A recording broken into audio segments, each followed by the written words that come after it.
Nanlaki ang mga mata ni Jocelyn na marinig niyang sinabi nito. What? Salubong ang kilay niyang tanong dito dahil baka mali lang siya nang narinig. Ngunit bago pa man siya makapagtanong ulit ay mabilis siya nitong hinila palapit sa kotse at pagkatapos ay sa pilitang pinasakay doon. Pagsakay niya hindi pa rin siya makapagsalita dahil naguguluhan pa rin siya hanggang sa mga oras na yon. Ilang sandali pa ay nakita niya mula sa rearview mirror ng sasakyan na sinulyapan siya ng driver ng kotse at pagkatapos ay ngumiti. Nilingon niya ang sumakay sa tabi nito. Boss, parang ang dami mong dapat ikwento sa akin ha. Eto na bang magiging hipag ko? Tukso nito sa katabi nito. Magmaneho ka na nga lang, masyado kang maraming sinasabi. Inis naman na sagot nito dito. Mas lalo lamang lumawak ang pagkakangiti nito at pagkatapos ay muli siyang sinulyapan bago nito pinaandar ang kotse. Ilang sandali pang ay tuluyan na siyang nakabawi mula sa pagkakagulat niya. At pagkatapos ay nilingon ng lalaking pulis na tumulong sa kanya. Teka nga, bakit mo ba ako gustong tulungan? Agad niyang tanong dito, agad din naman siya nitong nilingon. Kung tamang hinala ko'y lowbat ng cellphone mo, hindi ba? Tanong nito sa kanya. Mabilis naman siyang tumango, bumuntong hininga to. Hindi kita pwedeng basta na lang pabayaan doon, kaya ako na mismo magdadala sa'yo sa ospital. Isa pa'y, dala na rin yan ng konsensya ko kung ano ang maaari pang mangyari sa'yo. Agad din namang sagot nito, kaya wala siyang nagawa kung hindi manahimik na lamang. Napailing na lamang si Lito nang marinig niya ang usapan ng dalawa. Akala pa naman niya natagpuan na sa wakas ng kanyang boss. Ang bibihag sa puso nito, ngunit hindi naman pala. Isa lamang itong ordinaryong dalaga na tinulungan ito at isa lamang ito sa napakaraming tao na tinulungan ng boss niya. Huwag mo nalang pansinin tong boss ko, miss. Ganyan talaga siya simula pa noon. Kapag may nakita siyang nangangailangan ng tulong, hindi siya nag-aatubilin tumulong. Sabi niya rito at pagkatapos ay sumulyap sa rearview mirror. Ganun ba? Salamat naman kung ganun at napakabait pala ng boss mo talaga kung ganun. Simpleng sagot na lamang ni Jocelyn pagkatapos ay ngumiti. Ngumiti na lamang din siya bago niya tuluyang tinuon ang kanyang paningin sa daan. Pagdating ni Jocelyn, sa tapat ng ospital ay kagad siyang bumaba ng kotse, dalang kanyang maleta at pagkatapos ay nagpasalamat siya sa dalawa. Hindi siya umalis sa kanyang kinatatayuan hanggang sa hindi nakaalis sa mga ito at pagkatapos ay doon niya lang naalalang nakalimutan nga pala niyang tanungin ang pangalan nito. Pero inad niya ng mga pala ito kanina sa FB. Ngunit nakalimutan niya lang nabasahin ang pangalan nito dahil natuon ang tingin niya kanina sa picture nito. Wala siyang nagawa kung hindi mapatampal na lamang sa kanyang noo dahil sa kabila ng ginawa nitong pagtulong sa kanya ng ilang beses ay hindi man lang niya nakuwang itanong ang pangalan nito. Pagbaba pa lamang ng dalaga, kanina ay gustong magtanong ni Lito kay George ngunit pinigilan niya lamang ang kanyang sarili.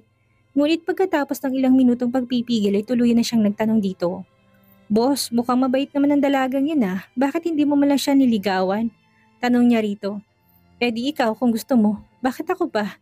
Pabalang naman itong sagot sa kanya. Boss, baka nakakalimutan mong malapit-lapit ka na mag-30 at ilang taon na lang. Mawawala ka na sa kalendaryo. Tapos hindi ka man lang naghahanap ng magiging girlfriend mo? Ayaw mo pa bang magkapamilya? Dagdag pa niya. Agad namang tumaas ang kilay nito. Hindi ko alam na matchmaker ka na pala ngayon. Mahinang sabi nito habang nakatingin sa labas at pagkatapos ay bigla na lamang siya nitong nilingon. Gusto mo yatang tulungan kitang maghanap ng bago mong lilipatang trabaho. Biglang tanong nito sa kanya. Biro lang naman boss, ikaw naman, hindi ka na mabiro. Biglang bawi niya at pagkatapos ay napabuntong hininga. Ang akin lang naman ay malay mo siya ng babaeng para sa'yo, di ba? Saka paano kanyang magkaka-girlfriend kung ayaw mo namang mag-first move? Hirit pa niya dito. Ulitin mo nga yung sinabi mo, sabi nito sa kanya na may halong pagbabanta. Agad naman siyang ngumiti ng malawak at pagkatapos ay ngumisi. Ang sabi ko, ikaw ng pinakagwapo sa ating team at pinakamasipag at higit sa lahat ikaw ang pinakatapat. Hindi lang pala yon, ikaw din yung pinakamagaling sa team natin, sabi niya rito. Nang aksidenteng mapatingin si George sa kanyang kamay ay doon niya lang na-realize. Nahawak niya pa rin pala hanggang sa mga oras na nanghikaw ng dalaga. Nakalimutan niyang ibalik dito yon kaya dali-dali niyang nilingon si Lito. Lito, kailangan nating bumalik sa ospital. Mabilis niyang sabi dito, agad naman tungumiti sa kanya. Na-realize mo na bang mga sinabi ko sa'yo, boss? Tanong nito na hindi na lamang niya pinansin pa. Sa kasamaang palad pagkarating nila sa ospital ay hindi na nila nakita pang dalaga kaya wala na siyang nagawa pa kung hindi ang umalis na lamang dala ang hikaw nito. Pagkatapos ipa-check ni Jocelyn ang kanyang tenga at makainom ng gamot ay kaagad siyang tumawag sa kanilang driver Nasunduin siya doon, isa pa'y mabuti na lamang at dala niyang ilang card niya, kaya hindi niya pinoblema pang pambayad sa doktor. Idagdag pa na nakicharge pa siya doon para lamang makatawag sa bahay nila. Pagdating ni Jocelyn sa kanilang bahay ay madilim na sa labas. Agad siyang dumiretso sa kanilang silid at pagbukas niya ng pinto ay sumalubong sa kanyang madilim na silid. Hindi pa nakasindi ang mga ilaw kaya tamang hinala niya na hanggang sa mga oras na yun ay hindi pa rin umuwi si Carter doon. Pumasok siya at binuksan ang mga ilaw. Sa loob ng 3 araw pagkatapos nito umalis ng gabing iyon, hindi man lang sila nakapag-usap na dalawa. Walang tawag o ni kahit isang text man lang ang galing dito. Dahil nga lowbat pa rin ang kanyang cellphone ay niisipan niyang i-charge na muna ito hanggang sa pagkasaksak niya pa lang ay kagad nung tumunog. Pinagmasdan niya ang pangalan ni Carter sa screen ng kanyang cellphone. Nagdadalong isip kasi siya kung sasagutin ba niya o hindi ang tawag nito, ngunit sa huli sinagot niya pa rin. Hello, bungad niya. Bukas ay Valentine's Day. Gusto mo bang puntahan na may gusto kang bilhin? Tanong ni Carter sa kabilang linya at hindi niya mapigilang hindi mapapikit na marinig niya muli sa wakas ang tinig nito. Akala niya ang makalimutan na niya ang tunog ng boses nito dahil ilang araw na niya hindi ito naririnig at hindi niya maitagong na-miss niya ito ng sobra. Habang hawak niya ang kanyang cellphone, inapapikit pa rin siya tila ninanamnam ang pagkakarinig mula sa boses ni Carter. Hindi siya makapagsalita. Jocelyn, nandyan ka pa ba? Untag dito na nagpamulat sa kanya. Of course, maagap naman ang sagot niya. Kung may gusto kang bilhin o puntahan, sabihin mo sa akin, sabi nito. Hindi na siya nag-isipang mabutit mabilis na sumagot. Gusto kong mag-shopping, sabi niya rito.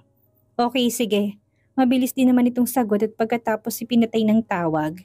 Napakagitlabi siya pagkatapos niyang ibaba ang kanyang cellphone dahil sa sobrang bilis at tibok ng puso niya. Sa loob ng 3 araw na hindi niya nakita si Carter, ay ngayon niya lang na-realize na na-miss niya na pala to.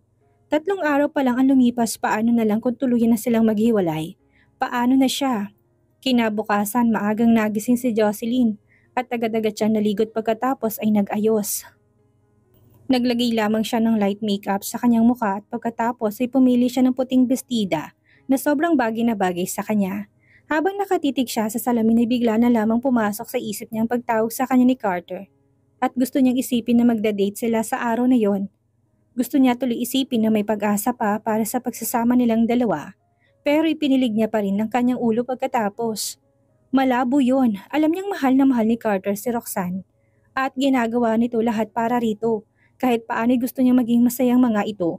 Kahit na kailangan niyang makipaghiwalay kay Carter ay iniiwasan niya na walang gulong mangyayari kapag umalis siya dahil ayaw niya magmukhang kawawa sa dulo. Ilang minuto pang ang lumipas ay tuluyan na siyang bumaba upang hintayin ito at hindi nga nagtagal ay narinig na niyang doorbell mula sa labas. Agad siyang tumayo upang buksan ng pinto at nakangiti pa siya nang buksan niya at ngunit nang makita niya kung sino nakatayo sa labas ng pinto hindi niya maiwasang mapasimangot ng wala sa oras. Kent? Tanong niya. Iniisip na baka sabihin nitong hinihintay ka ni Sir sa sasakyan. Ngunit alam niyang malabo yun.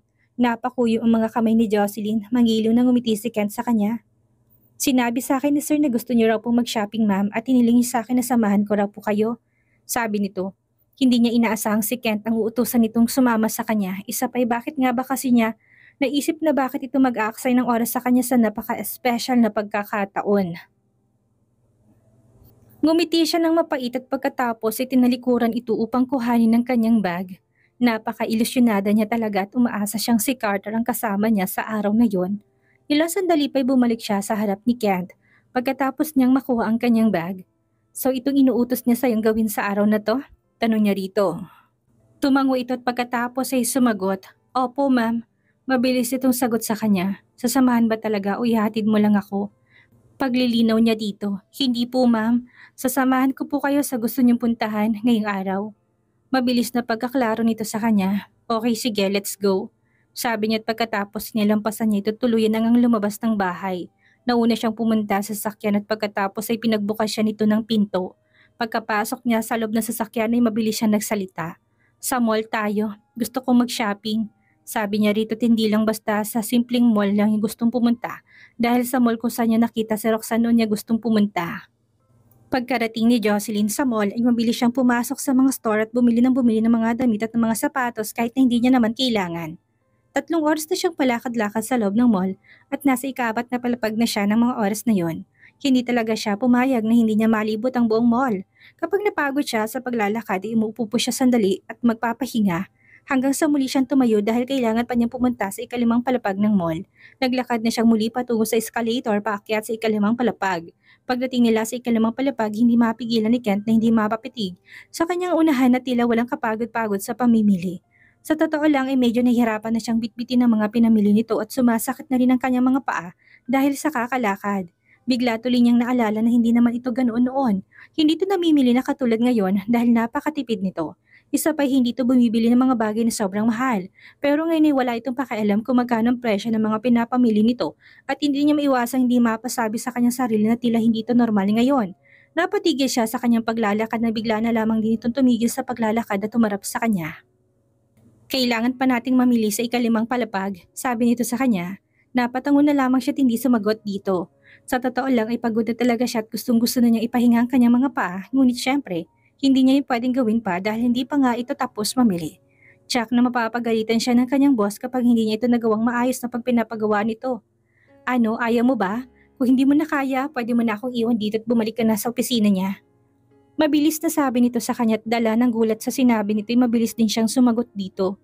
Hindi po ma'am, okay lang po ako at sasamahan ko kayo hanggang sa matapos kayong mamili.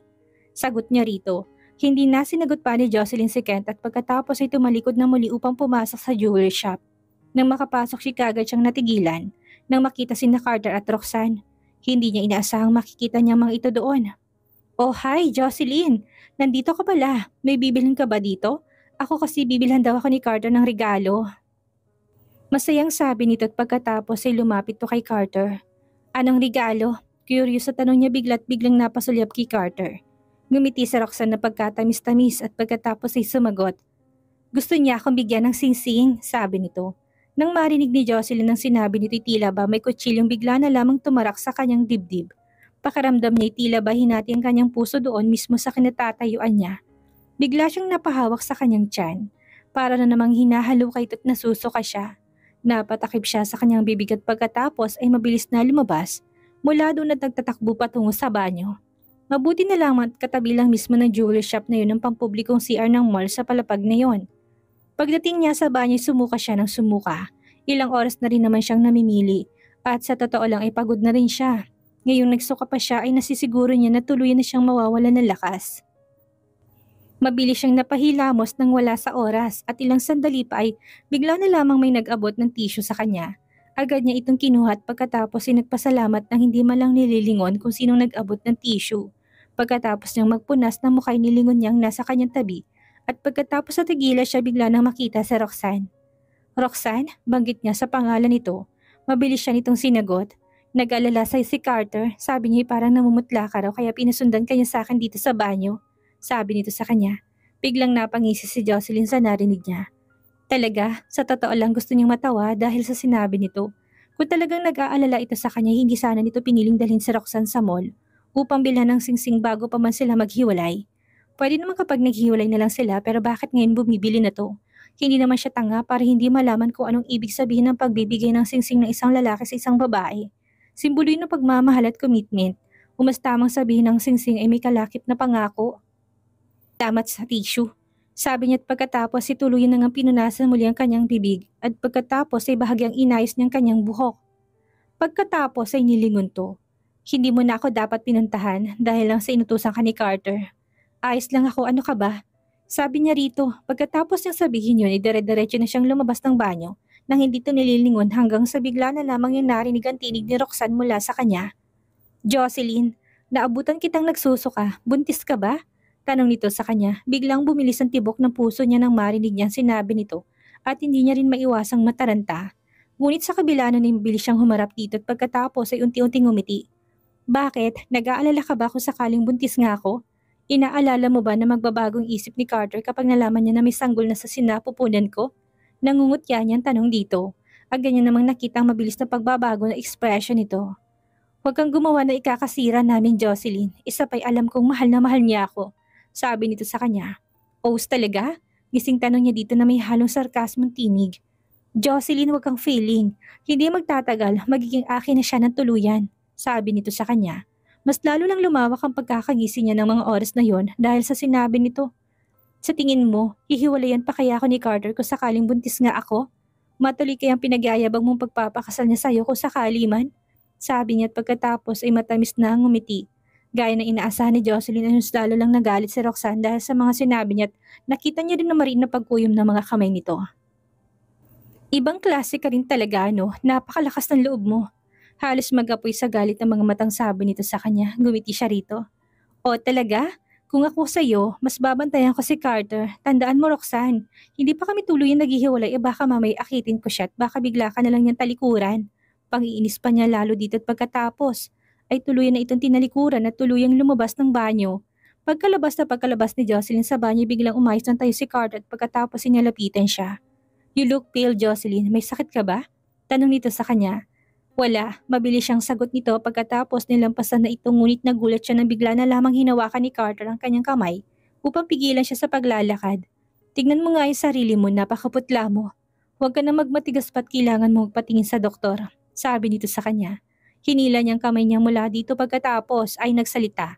Sinabi ko na sa'yo, wala akong sakit kaya hindi ko na kailangan pang magpa-check up sa doktor. Sabi niya at muling tinalikuran ito ngunit mas naging mabilis ang mga kamay nito at muli siya nitong hinawakan sa kamay at hinila sa sulok. Kagad siya nitong isinalya sa padar ngunit hindi naman masakit at pagkatapos ay iniharang nitong dalawang kamay sa magkabila niyang side kaya hindi siya makagalaw.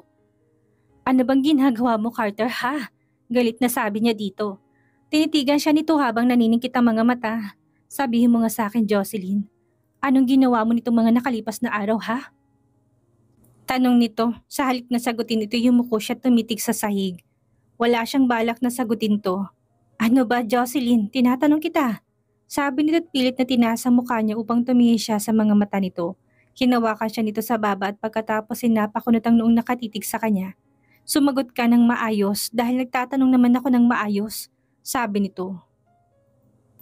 Nakipagtitigan siya rito, bagamat galit siya dito ng mga oras na yon, ay wala na siyang magagawa pa kung hindi ang sabihin ditong totoo. Tutal naman ipinipilit siya nitong tanungin kahit na ayaw niya sanang sabihin. Carter, hindi pa tayo naghihiwalay pero nirarampa mo na sa harap ng mga tao si Roxanne. Hindi ka ba nag-aalangan na sabihin ng mga tao na may kabit ka at makakasira yun sa imahe mo? Isa pa regaluhan mo siya ng singsing na sa harap ko mismo? Na alam ko, talaga ba Carter? Sabi niya rito. Natahimik to ng ilang sandali hanggang sa mahina itong nagsalita. Jocelyn, nagsiselos ka ba? Nanuksong tanong nito sa kanya na halos kuminang pang mga mata nito habang nakatitig sa kanya. Bigla siyang umirap dito para pagtakpan ng kanyang sarili kung bakit nga ba niya nasabing mga yon. Bakit naman ako magsiselos? Pwede mo makasama ang taong gusto mo makasama dahil malapit naman na tayo maghiwalay. Sabi niya rito, kung siyang kailangan mo sa gabi, you can always go to her. Kung gusto mo sa bahay ka na rin niya tumira. Sino ba naman ako para kontrolin ka at pangunahan ka sa mga desisyon mo, hindi ba? Dagdag pa niya. Sa totoo lang, ayaw niya naman talagang sabihin ang mga yon, ngunit nasabi niya na hindi man lang nag-iisip. Isa pa'y hindi niya napigilan ang kanyang bibig sa tuloy-tuloy na pagsasalita. Mainam na rin yan para alam niyang kanyang mga nararamdaman. Ikaw na rin ang sabi na okay lang sa'yo, sabi nito sa kanya. Hindi mabasa ni Jocelyn ang emosyong nasa mga mata ni Carter dahil hindi naman siya magaling sa pagbabasa ng emosyon. Masyadong malalim, hindi niya mabasa. Pabayaan mo na lang ako, sabi niya rito at pagkatapos ay napahawak sa dibdib nito. Ngunit tila isang padar ito na hindi niya maitulak. Sa mga oras na yun ay nakita niyang nakalabas na ng banyo si Roxanne gamit ang side view niya. Napasulyap siya kay Carter. Okay nang nararamdaman ko, lapitan mo na si Roxanne. Sabi niya rito, ngunit sa halip na sagutin siya nito ay nanatili pa rin ito nakatitig sa kanya at hindi nagsasalita. Sa kabilang banday napatigil sa Roxanne nang makitang ayos ni Jocelyn at ni Carter. Naramdaman niya na tila nawala lahat ng dugo sa mukha niya at pagkatapos ay napakuyo mga kamay. Carter, puntahan mo na siya, muling sabi ni Jocelyn kay Carter. Manahimik ka, sabi nito sa kanya. Kapag hindi ka pa umalis sa harap ko, baka himatay na siya. Ayos na ako, siya na lang intindihin mo. Napabuntong hininga to. Jocelyn, hindi ka normal ngayon, sabi nito muli sa kanya. Tinitigan siya ni Carter at hindi na rin nagsalita na tila ba. Siya ay tinignan hanggang sa kaloob-looban niya at hindi nakayanan niya ni Jocelyn kaya siya na mismo nag-iwas ng tingin dito. Ano bang sinasabi mo ay wala namang bago sa akin ngayon? Sabi niya rito at nang mapalingon siya kay Roxanne bigla na lamang may kalokohang pumasok sa isip niya.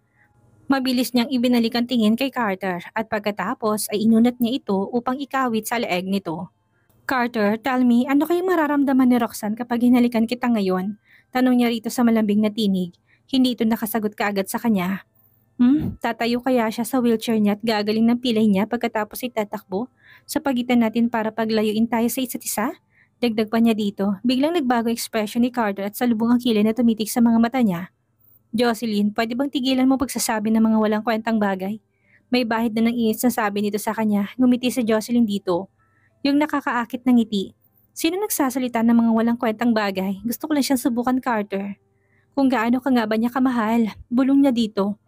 Isa pa, sinilyapan niya sandali ang mga pa ni Roxanne. Matagal ko nang gustong makita kung hindi nga ba talaga siya makalakad. Dagdag pa niya. Jocelyn, matiim siyang tinitigan ni Carter at pagkatapos ay bakas na bakas ng galit sa mukha nito. Ngayon ay sigurado na nga talaga siyang galit ito dahil sa itsura nito at hindi lang basta galit, kung hindi galit na galit. Mumabawi lang siya dito dahil sa sama ng loob niya kanina kaya maano bang galitin niya rin ito, hindi ba? Valentine's Day ngayon pero ang personal assistant ang kasama niya. Paano siya magiging masaya tapos sa mga to'y masaya habang namimili sa mall? Pwes damay-damay na, kailangan hindi rin maging masaya ang mga to. Sa araw na yon, galit man ito hindi pa rin siya tumitigil at pagkatapos ay nagpaskil na nakakaakit ng ngiti sa mga labi bago unti-unting nilapit ang muka upang magsalubong ang mga labi nila ni Carter.